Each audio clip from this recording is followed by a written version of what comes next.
Masa bulan madu mobil listrik di Indonesia bakal segera berakhir. Insentif mobil listrik di Indonesia akan dihentikan mulai tahun 2026 mendatang. Siap-siap, harga mobil listrik bakal semakin mahal.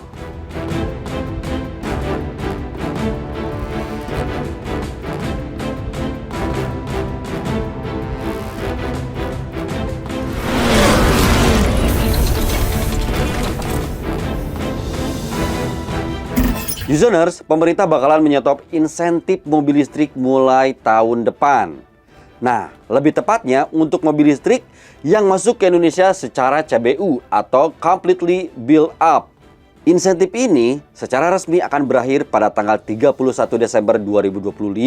Jadi, bisa dipastikan pada tahun 2026, mobil-mobil listrik yang CBU tidak akan mendapat insentif lagi. Hal ini dinyatakan oleh Menteri Koordinator Bidang Perekonomian, Airlangga Hartarto, pada peresmian pabrik VinFast di Subang beberapa waktu lalu. Selain itu, menurut Airlangga, masa berlaku insentif yang habis pada tanggal 31 Desember 2025 dan tak akan lagi diperpanjang pada periode berikutnya, yaitu per 1 Januari 2026. Ini dilakukan oleh pemerintah karena pemerintah tengah fokus untuk melakukan atau melahirkan mobil nasional. Anggaran insentif mobil listrik mau dialihkan kemana? Anggarannya tentu kita punya perencanaan mobil nasional atau fokus pada mobil nasional, kata Airlangga. Kemudian apa sih dampaknya? Ya users, memang tidak bisa dipungkiri ya kalau misalkan insentif dari pemerintah ini ternyata bikin mobil listrik laris manis lantaran harganya bisa dijangkau oleh banyak konsumen. Pemerintah sendiri sudah menggelontorkan insentif untuk mobil listrik pada tahun 2025 ini sebesar 13,27 triliun. Nah, hal ini disampaikan oleh mantan Menteri Keuangan ketika masih menjabat, yaitu Sri Mulyani.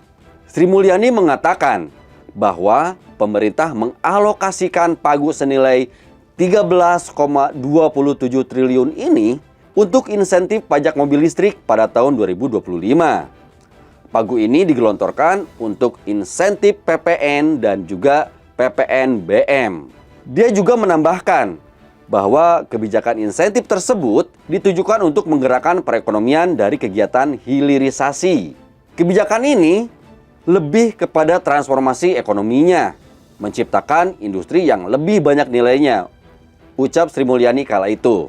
Ketika subsidi atau insentif tersebut dihentikan, maka harga mobil listrik diperkirakan bisa melonjak signifikan. Apakah bisa berpengaruh ke penjualan mobil listrik? Ya, tentu saja bisa. Sebelumnya kita perlu tahu nih, apa saja jenis insentif mobil listrik yang diberikan oleh pemerintah. Yang pertama, PPN. Pemerintah memberikan insentif PPN DTP atas mobil listrik melalui Peraturan Menteri Keuangan Nomor 12 Tahun 2025. Kendaraan listrik produksi lokal dengan TKDN tertentu berhak mendapatkan PPN DTP. Jadi, PPN yang ditanggung pembeli lebih kecil. Insentif ini bisa dimanfaatkan sejumlah produsen yang memenuhi persyaratan yang telah ditetapkan oleh pemerintah. Syaratnya, mobil listrik tersebut harus diproduksi lokal dan memiliki TKDN minimal 40%. Jika memenuhi syarat, mobil listrik itu hanya akan dikenakan PPN sebesar 2% dari normalnya, yaitu 12%. Karena PPN yang 10%-nya akan ditanggung oleh pemerintah.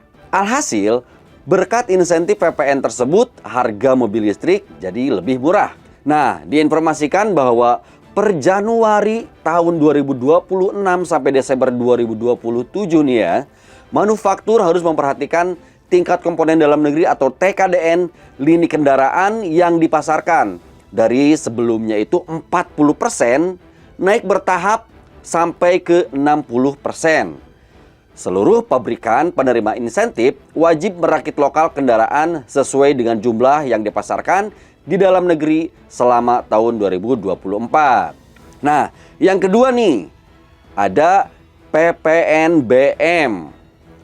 Perlu diketahui nih ya users, bahwa pajak penjualan atas barang mewah atau PPNBM kendaraan listrik itu ditanggung 100% oleh pemerintah. Pada pasal 3 PMK nomor 135 tahun 2024 menyatakan PPNBM atas impor mobil listrik CBU ditanggung pemerintah sebesar 100% dari jumlah PPNBM yang terutang. Lalu, PPNBM atas penyerahan mobil listrik yang diproduksi CKD ditanggung pemerintah sebesar 100%.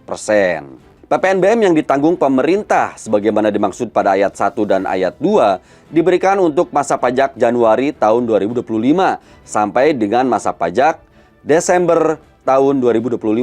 Demikian pasal 3 ayat 3 PMK nomor 135 tahun 2024. Nah, yang ketiga, insentif yang diberikan adalah bea masuk 0%. Kemudian melalui program insentif impor mobil listrik, bea masuk mobil listrik completely built up atau CBU juga dibebaskan. Sedangkan dalam kondisi normal, ada biaya bea masuk sebesar 50% dari angka nilai jual kendaraan yang terdaftar. Produsen yang ingin mendapatkan fasilitas insentif tersebut harus melakukan komitmen produksi 1:1 dengan spesifikasi minimal sama dengan melampirkan bank garansi sebagai jaminan. Perusahaan juga wajib memproduksi mobil di Indonesia mulai 1 Januari tahun 2026 hingga 31 Desember 2027 dengan jumlah setara kuota impor CBU atau 1:1. Tak cuma itu, produsen juga harus menyesuaikan tingkat TKDN yang sudah ditetapkan oleh pemerintah. Nah, tercatat ada 6 pabrikan yang menyanggupi komitmen investasi tersebut, yaitu yang pertama PT National Assembler yang membawahi Citroen, Aion, Maxus, dan juga VW. Kemudian PT BYD Auto Indonesia. Lalu ada PT Geely Motor Indonesia, PT Finfast Automobil Indonesia, PT Era Industri Otomotif yang membawahi Xifeng, dan Inchcape Indomobil Energi yang membawahi Great Wall Motor. Nah, users, tanpa potongan-potongan yang sudah disebutkan tadi di atas nih, ada peluang mobil listrik impor di Indonesia mengalami penyesuaian harga jika belum dirakit lokal per 2026. Gambaran nih ya, sebagai contoh, BYD Atto 1 itu dilego 195 juta sampai 235 jutaan on the road Jakarta.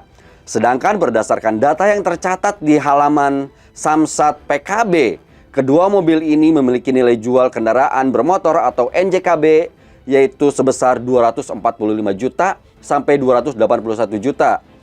Apabila dibebankan bea masuk sebesar 50%, maka harga BYD Atto tanpa insentif bisa menjadi 367,5 jutaan untuk tipe terendah, sementara varian teratasnya bisa mencapai 421,5 jutaan.